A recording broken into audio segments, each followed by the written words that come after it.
असं म्हटलं जातं की there are two types of thieves in every society. आपण ज्या समाजामध्ये राहतो किंवा आपण ज्या समाजामध्ये वावरतो त्या प्रत्येक समाजामध्ये दोन प्रकारचे चोर असतात. आता चोर म्हटलं की आपल्या अंगाला काटा येतो, आपल्याला भीती वाटते आणि आपण लहानपणापासूनच आपल्या मुलांना देखील शिकवतो की त्या गल्लीमध्ये जाऊ नको किंवा अंधारामध्ये तिकडे जाऊ नको, तिकडे चोर येतात. पण समाजामध्ये असे काही चोर असतात की ते चोर आपण स्वतःच आपल्याला लुटण्यासाठी आपण त्यांना निमंत्रित केलेलं असतं. आता तुम्ही म्हणाल हा कुठला चोराचा प्रकार आहे? खरं तर हा चोराचा प्रकार समाजामधल्या प्रत्येक व्यक्तीला शिकवणं गरजेचं आहे. विशेषतः राज्यशास्त्राच्या अभ्यासामध्ये मात्र हा चोराचा प्रकार अतिशय डीपली शिकवला गेला पाहिजे असं मला वाटतं. मग हा चोराचा प्रकार कोणता आहे? तर या चोराच्या प्रकारावरती आज आपण थोडक्यात चर्चा करणार आहोत, जे की आंतरराष्ट्रीय स्तरावरती राज्यशास्त्राच्या अभ्यासामध्ये आता हा चोराचा प्रकार शिकवला जात आहे. व्हिडिओला सुरुवात करण्यापूर्वी आपल्याला विनंती आहे की आपण जर या चॅनलवरती नवीन असाल तर कृपया या चॅनलला सबस्क्राईब करा आणि हा व्हिडिओ जास्तीत जास्त लोकांपर्यंत शेअर करा आणि या व्हिडिओला लाईकही करा. आंतरराष्ट्रीय स्तरावरती चोराचे आता दोन प्रकार शिकवले जात आहेत. विशेषतः राज्यशास्त्राच्या अभ्यासामध्ये दुसऱ्या प्रकारचे चोर हे कशा प्रकारे देशाला आणि राष्ट्राला लुटतात हे सांगण्याचं काम या राज्यशास्त्राच्या अभ्यासकांनी सुरू केलेलं आहे.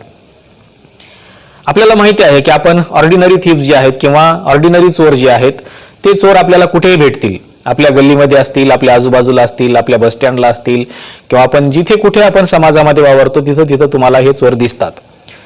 आणि मग हे ऑर्डिनरी जे चोर असतात हे चोर काय करतात? हे चोर तुमचं व माझं पॉकेट चोरतात, आपलं एखादी मौल्यवान वस्तू चोरतात, दागिने चोरतात, आपलं वाटलं तर हातामधलं घड्याळही चोरतात किंवा इतर ज्या काही वस्तू आहेत किंवा असं म्हणू आपण की आपल्याकडे असलेल्या मौल्यवान वस्तू किंवा किमती वस्तू ज्या आहेत या वस्तूंची चोरी करण्याचं काम हे ऑर्डिनरी चोर करत असतात. ते मग आपल्या जवळच्या वस्तू असतील किंवा आपल्या घरातल्या असतील किंवा आपल्या घराच्या आजूबाजूच्या असतील, कुठलीही वस्तू हे चोर सहजपणे चोरू शकतात. हा झाला चोराचा एक प्रकार. आतापर्यंत आपल्याला हा चोराचा प्रकार माहिती आहे, पण राज्यशास्त्राच्या अभ्यासामध्ये आता दुसऱ्या प्रकारचे एक चोर आपल्याला लक्षात यायला लागलेले आहेत आणि म्हणून राज्यशास्त्राच्या अभ्यासकांनी याची सैद्धांतिक मांडणी देखील करायला सुरुवात केलेली आहे की हे चोर कशा प्रकारे राष्ट्राला आणि देशाला लुटतात.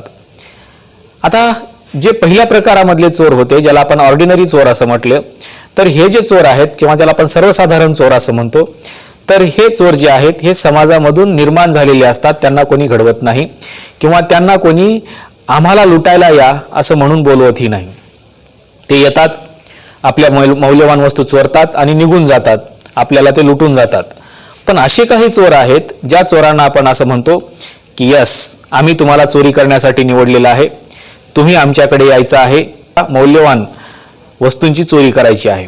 आता तुम्ही म्हणाल हे कुठल्या प्रकारचे चोर आहेत?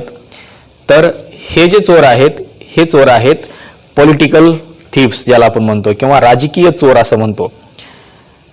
आता प्रश्न असा आहे की जर मग हे राजकीय चोर आपण यांना निवडतो, आपण मतदान करतो आणि आपण यांना निवडून पार्लमेंटमध्ये पाठवतो आणि त्यांना सांगतो की आम्हालाही लुटा आणि देशालाही लुटा. आता तुम्ही म्हणाल की निवडणुका काय याच्यासाठी होतात का? मुळातच निवडणुका याच्यासाठी होत नाहीत. राज्यशास्त्राच्या अभ्यासामध्ये हेही सांगितलं गेलेलं आहे की जे पॉलिटिकल लीडर तुम्ही निवडता ते पॉलिटिकल लीडर हे तुमच्या लाईफ, लिबर्टी आणि प्रॉपर्टी अर्थातच तुमच्या फंडामेंटल राईट्सचं प्रोटेक्शन करण्यासाठी आहेत.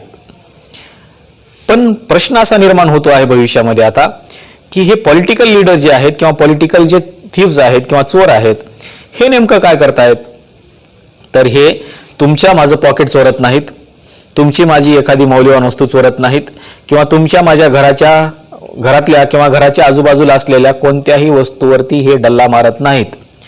तर हे जे चोर आहेत हे चोर थेट तुमचं भविष्य चोरतात. म्हणजे आपल्या मुलांचं भविष्य चोरण्याचं काम हे राजकीय चोर करत असतात आणि या चोरांना आपण स्वतः निमंत्रित केलेलं असतं. आपण त्यांना म्हणतो तुम्ही या, आम्ही तुम्हाला निवडतोय, आम्ही तुम्हाला निवडून दिलं की तुम्ही आमचं भविष्य चोरा. म्हणजे आजच्या राजकारणाकडे जर आपण बघितलं तर तुमच्या आणि माझ्या मुलांच्या भविष्याचं काय आहे हा प्रश्न आपल्याला रोजच सतावतो आहे. आणि म्हणून आपल्याला असं दिसतंय की तुमच्या माझ्या मुलाचं भविष्य आता आपण ठरवू शकत नाही.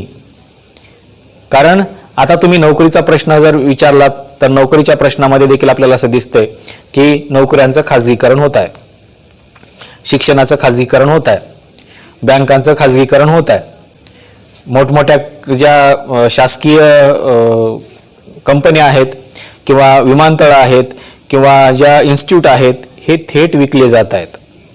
त्याच्यामुळे तुमच्या माझ्या मुलांच्या भविष्याचं काय असा जर प्रश्न आपल्यासमोर निर्माण झाला असेल तर हे लक्षात घेतलं पाहिजे की तुमच्या आणि माझ्या मुलांचं भविष्य हे या पॉलिटिकल थीव्सनी चोरलेलं आहे. हे थेट तुमचं माझं भविष्य चोरतात आणि यांना आपलं भविष्य चोरण्यासाठी कोणी बोलवलेलं आहे तर आपणच स्वतः बोलवलेलं आहे.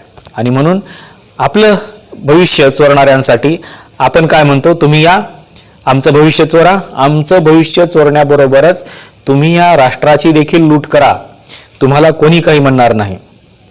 आणि म्हणून लोकशाहीच्या नावाखाली आता आपल्याला असं दिसतंय की आम्ही एक नवे चोर जन्माला घालतोय, जे चोर तुमचं आणि माझं भविष्य चोरतायत, जे चोर तुमच्या आणि माझ्या राष्ट्राला लुटतायत.